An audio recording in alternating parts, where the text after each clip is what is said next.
তাহাজ্জুদের নামাজে সেজদায় গিয়ে একটি দোয়া 10 বার পড়ুন, আপনার মনের সকল আশা আল্লাহ তাআলা পূরণ করে দিবেন।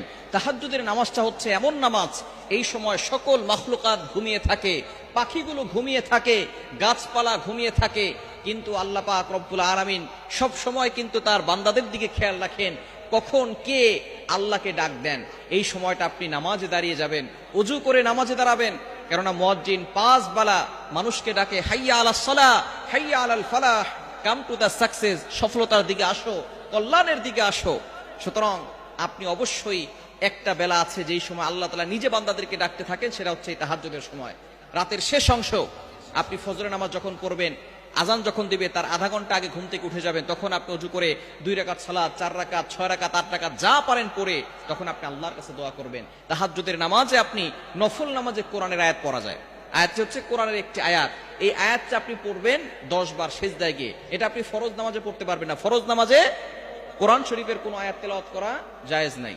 আপনি এটা নফল নামাজে পড়বেন, তাহাজ্জুদ নামাজ যেহেতু নফল নামাজ, এই সময় আপনি লম্বা নামাজ পড়বেন এবং আপনার কাকুতি মিনতিগুলো আল্লাহর কাছে বলবেন, কেননা এই সময় আল্লাহ তাআলা নিজে প্রথম আসমানে এসে বান্দাদেরকে ডাকেন। বুখারী শরীফের হাদিস, আল্লাহ পাক রব্বুল আলামিন নিজে প্রথম আসমানে এসে বান্দাদেরকে ডাকতে থাকেন, ও আমার বান্দারা কার কি লাগবে আমি আল্লাহর কাছে চাও। বিপদে পড়ে গেছো বান্দা, অভাবে পড়ে গেছো, আমি আল্লাহর কাছে বলো অভাব দূর করে দেব। বিপদে পড়ে গেছো, আমি আল্লাহর কাছে বলো সাহায্যের ব্যবস্থা করব। টাকা পয়সার অভাব, আমি আল্লাহর কাছে বলো টাকা পয়সার ব্যবস্থা করে দিব। সুতরাং আমরা টাকা পয়সা লাগলে এমপির কাছে যাই, মন্ত্রীর কাছে যাই, মিনিস্টারের কাছে যাই। আপনি আল্লাহর কাছে চান, অবশ্যই আল্লাহ তাআলা আপনাকে দেওয়ার জন্য প্রস্তুত, কিন্তু আমরা চাওয়ার মতো চাইতে পারি না।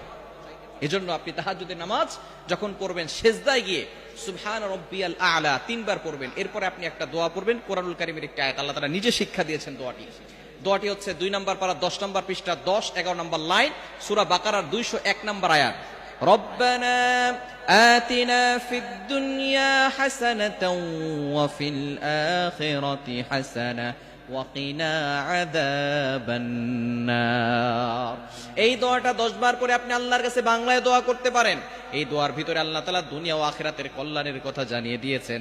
এজন্য যারা হজে যায় তখন কিন্তু হজরে আসওয়াদের কাছে যাওয়ার সময় তারা এই দোয়াটা পড়ে, রব্বানা আতিনা ফিদ দুনিয়া হাসানাতাও ওয়া ফিল আখিরাতি হাসানা ওয়া কিনা আযাবান নার।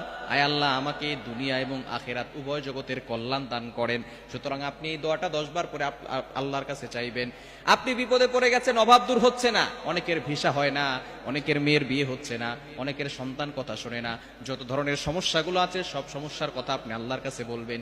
এই সময় যদি আপনি আল্লাহর কাছে দোয়া করেন, আল্লাহ তাআলা আপনার সকল দোয়াগুলো কবুল করবেন এবং মনের যত আশা আছে সকল আশাগুলো আল্লাহ তাআলা কবুল করে নেবেন। সুতরাং তাহাজ্জুদের নামাজে সিজদায় গিয়ে আপনি সূরা বাকারার 201 নম্বর আয়াত 2 নম্বর পারা 10 নম্বর পৃষ্ঠা 10 নম্বর লাইনে রয়েছে, রব্বানা আতিনা ফিদ দুনিয়া হাসানা ওয়া ফিল আখিরাতি হাসানাতাও ওয়া কিনা আযাবান নার। এটা পড়ে আপনি আল্লাহর কাছে দোয়া করবেন।